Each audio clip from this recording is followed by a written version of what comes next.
Executive Brief. Executive Brief.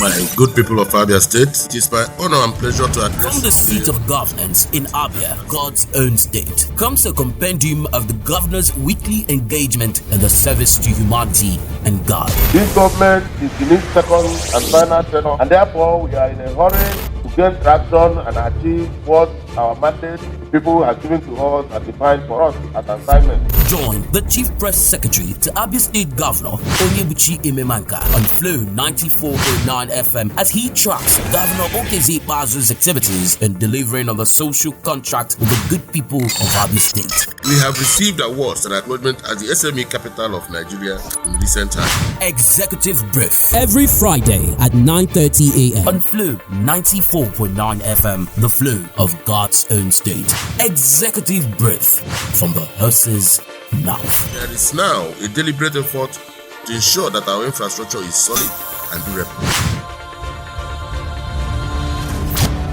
Of course, Abia is God's own state, and you're tuned in to 94.9 FM from the city of Umuahia. It might interest you to know that this program we're bringing to you at this time is a live simulcast on Real 99.1 FM Aba.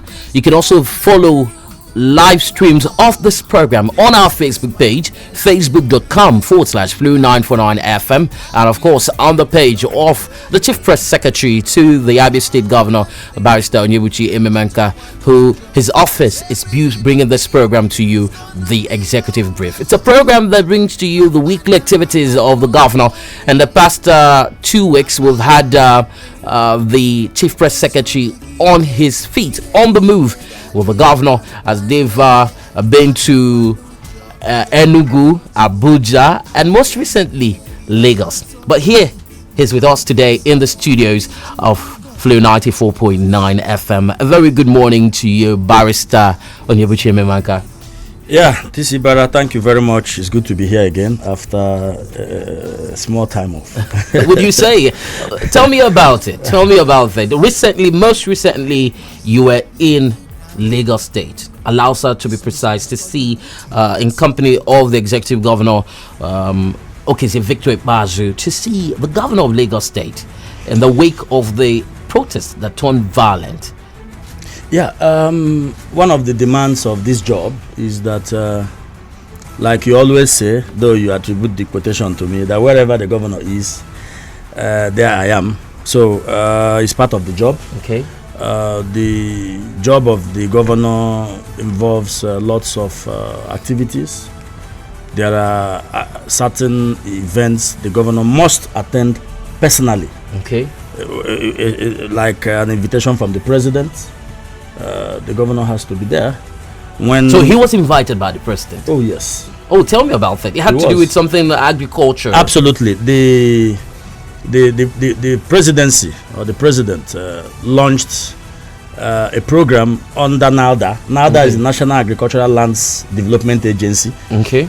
It's an agency that has been in existence but was abandoned for about 22 years. Oh, wow. But under this present administration at the federal level, they revived it. And luckily for Abia State, appointed our son, Prince Paul Ikone, as the Executive Secretary and Chief Executive of NALDA. Okay. So under the auspices of NALDA, the federal government is trying to revive certain agricultural programs and policies such as that are aimed at targeted directly at young people. Oh, okay. Farm settlements and other things, just to help engage our young people. And since NALDA is driving that process for the federal government, they invited some states where they believe agriculture can make a huge impact. Abia State is a state that takes agriculture very seriously. You will agree with me that under Ikpeazu, Abia Rice has come. Nobody can deny that. So a lot of activity is going on in the agricultural sector in Abia State. Okay. And one of the prime targets of the Ikpeazu administration is the resuscitation of the Ogwe golden chickens at Okwa.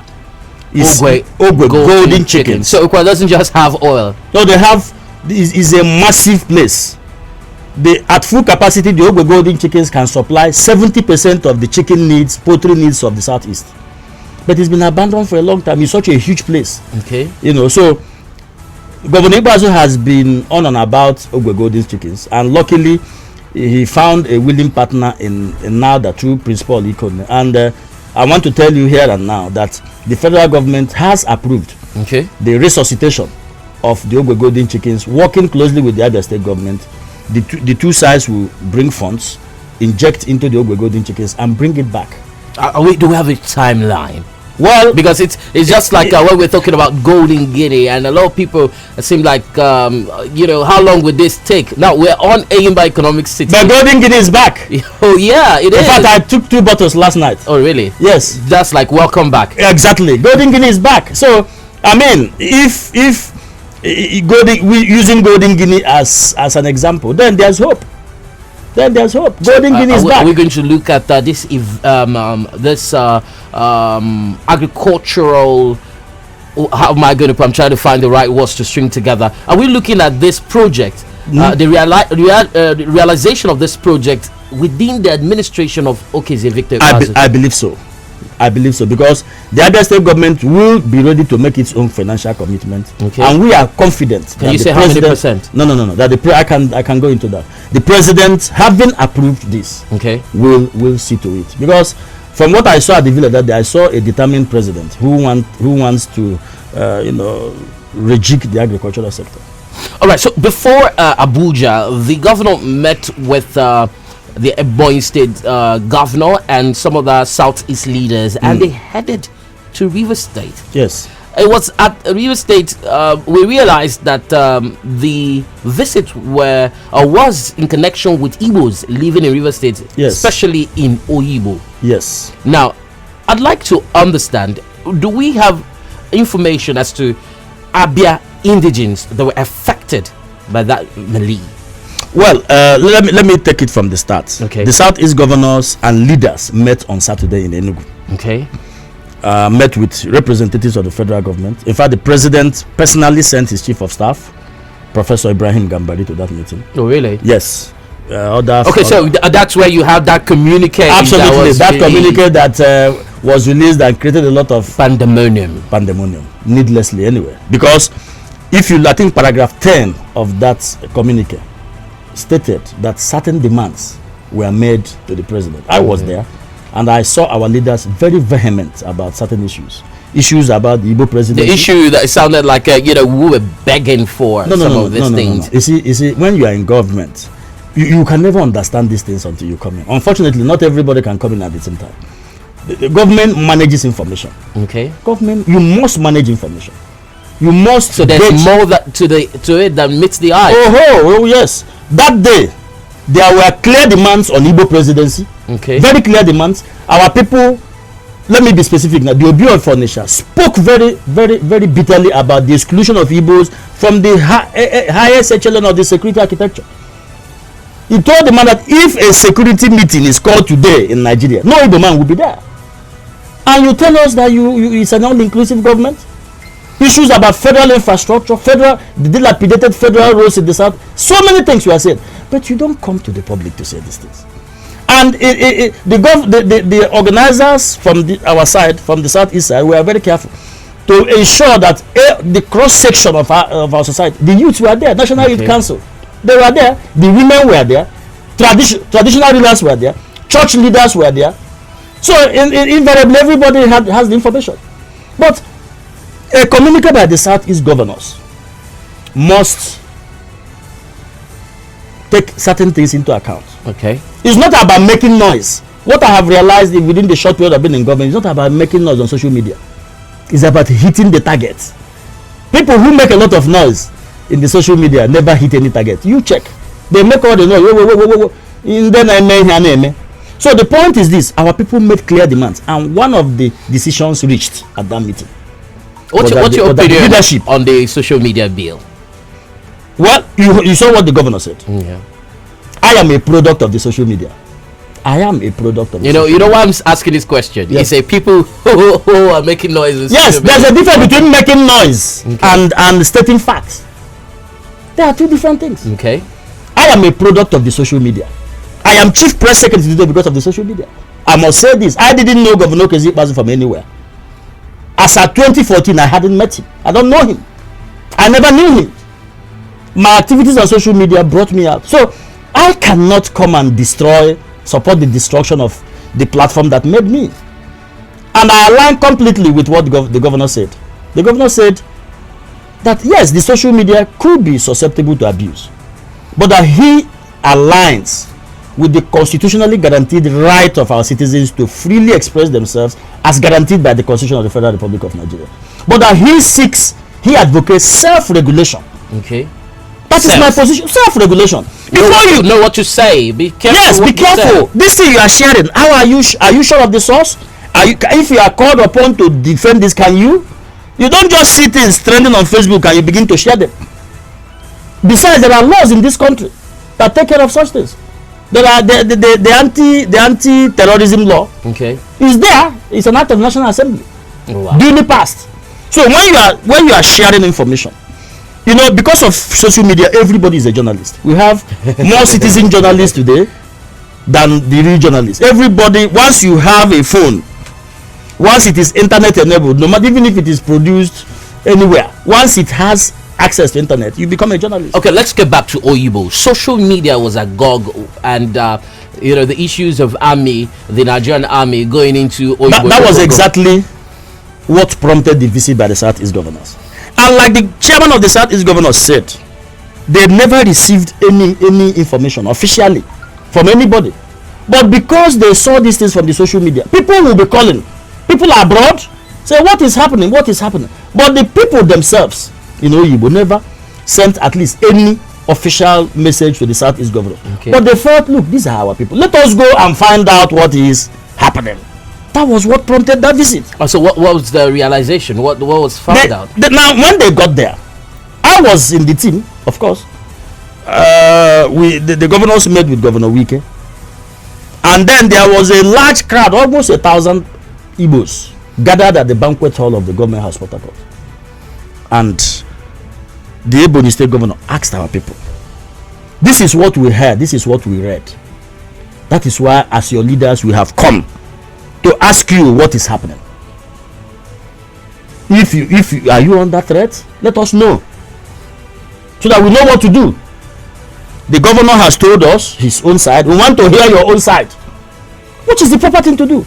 And the Igbos there and then said, look, this problem is in Oyibo. It's not. Igbos live all over River State. So why was it particular in Oyibo? What was the reason? The problem was that, according to the governor, he said, look, NSAS started. When NSAS started, I supported it. All of a sudden, some people decided to use the platform of NSAS to wreak havoc on Oyibo. Have these people be identified? I don't know. I don't know who they are. But he said that they started hoisting flags, burnt police stations, burnt court halls, killed 6 soldiers and burnt them, killed 4 policemen, including an Igbo man.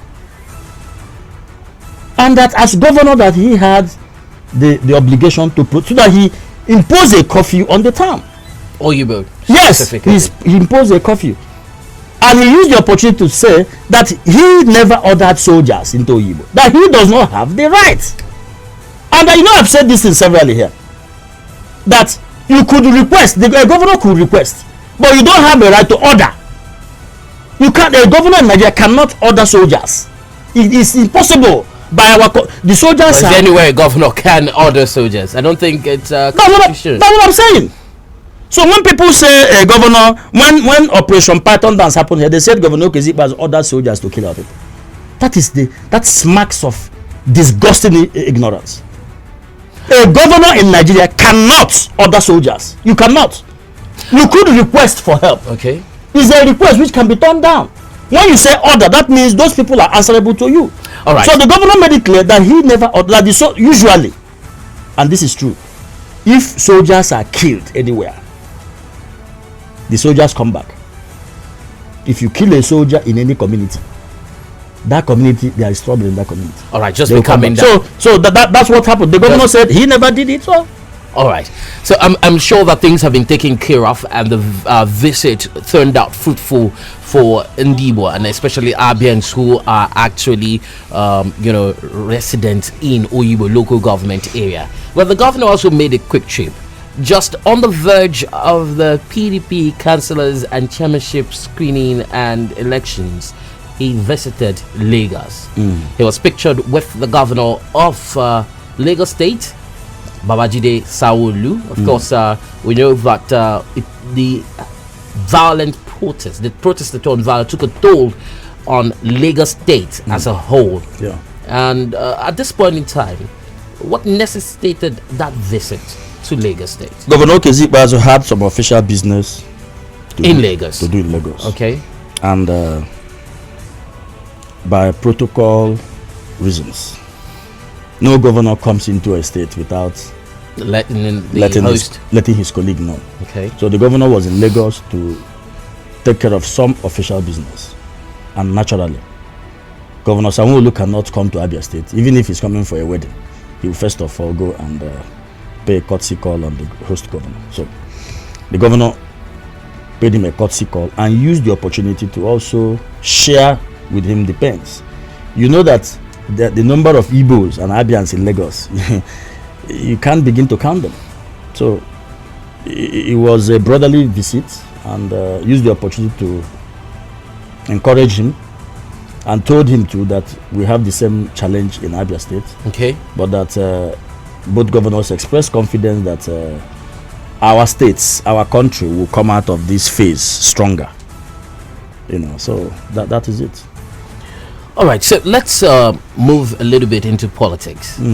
Are you aware of your local government, the PDP flag bearer who emerged? Yeah, I've been told that Christian Kamalo, Honorable Christian Kamalo, won the primaries, and I want to use this opportunity to congratulate him. He is my brother. Okay. We come from the same place, the same ward, and we used to come from the same community. So he's a personal friend of mine and a brother. So I want to use this opportunity to congratulate him and the other flag bearers that emerged from the primaries of yesterday.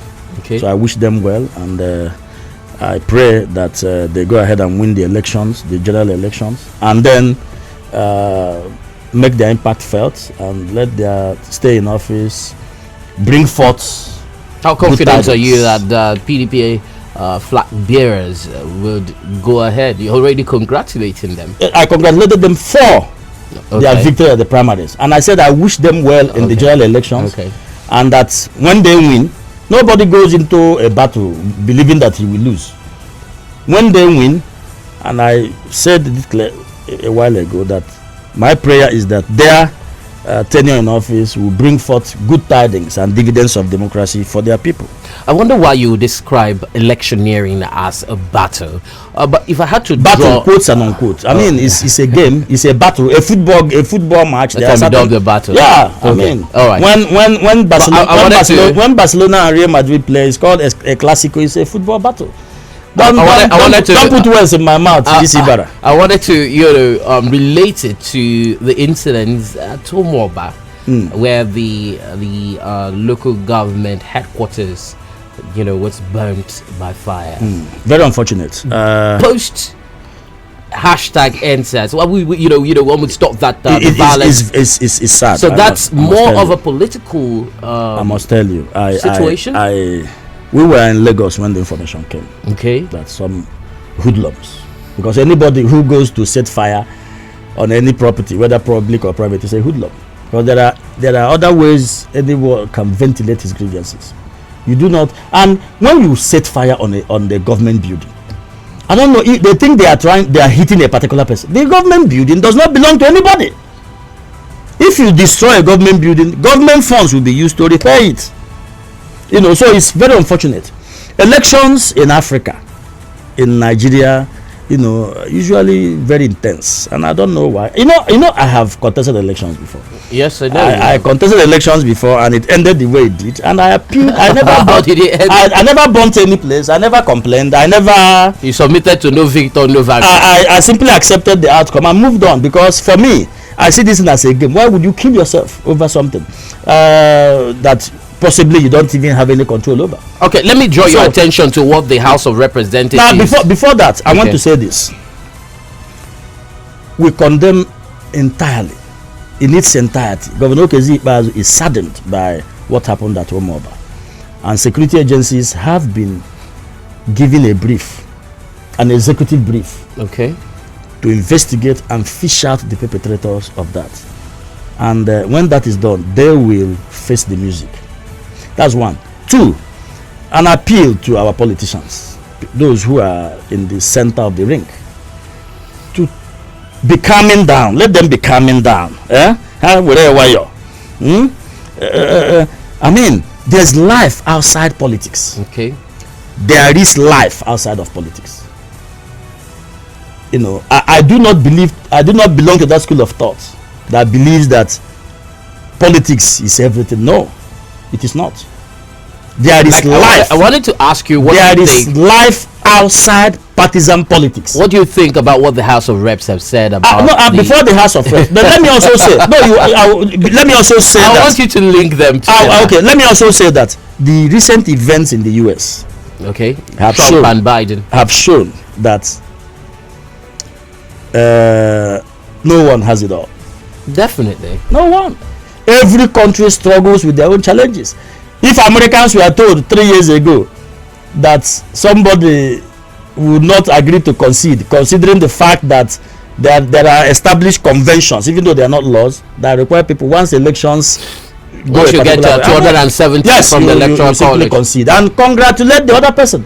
Americans 3 years ago, if you tell them that they will have a president who will refuse and insist that there were irregularities, they won't believe. So theirs is not violent and all that. But I think we will get there. Yes, back to the House of Reps. What were you saying about the House of Reps? I wanted to find out your thoughts before we go.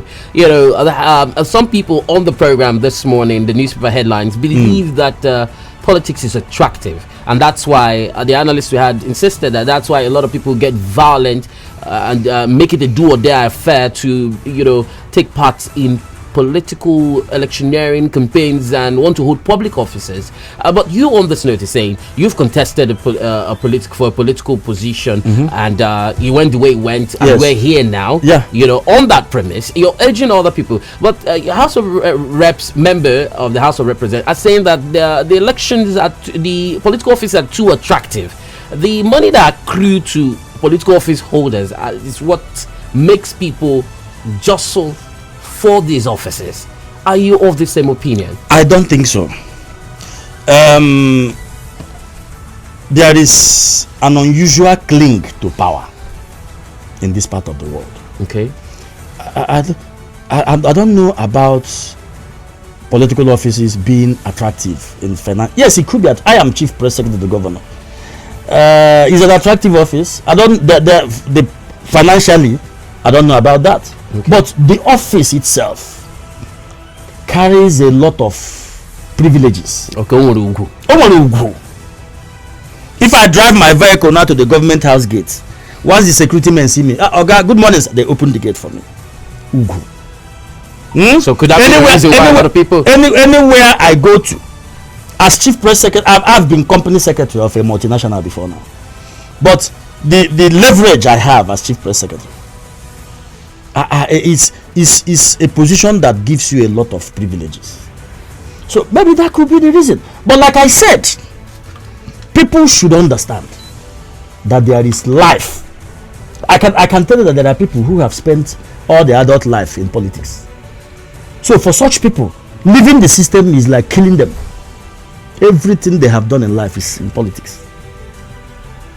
Some of us have a different philosophy. And I'm telling you, yes. All right. That is it. So people should see politics as a platform to serve. I think the problem, one of the biggest problems we have, is that in this part of the world, it's not just Abia State, in this part of the world, politics is seen as a career. I engage alcohol. And with that mindset, it's difficult. But there's some people who politics is a platform to serve. That is my own view. So when I want to serve and the people I want to serve say no, we don't want you to serve us, I go home. Or the system says, nah, you won't serve these people, I go home. It's as simple as that. That is my own view. People should take this thing easy. Okay. The people should take it easy. I'll take that as your final words, Barrister Onyebuchi Ememanka, the barrister in journalism. But finally, I'd like to say that the Vice President-elect, Kamala Harris's husband, has resigned his position to take part in the administration of Joe Biden. It shock you? No. All right. Why would it shock me? There's no shock there. He can't be the first gentleman or the second gentleman of the. It will be an interesting thing having a female vice president and the husband being the second gentleman. It will be interesting. All right, my name is TC Barra. It's been a pleasure being the host of this program. I'd like to let you know that this program has been a live simulcast on Flow 94.9 FM and Real 99.1 FM Aba. This program has been brought to you courtesy of the Office of the Chief Press Secretary to the Executive Governor of Abia State. The executive producer of this program has been Samson Ize. My name is Temple Barra. Look forward to having you next week. Sure. God willing. Bye for now. Thank you. At Flow 94.9 FM, we've got conducive and well-secured environment for business. High-tech video studio, a state-of-the-art production studio. You can also listen live on www.flow949fm.com and watch our videos on YouTube at Flow FM TV. Flow 94.9 FM, not just radio, but a complete broadcasting house.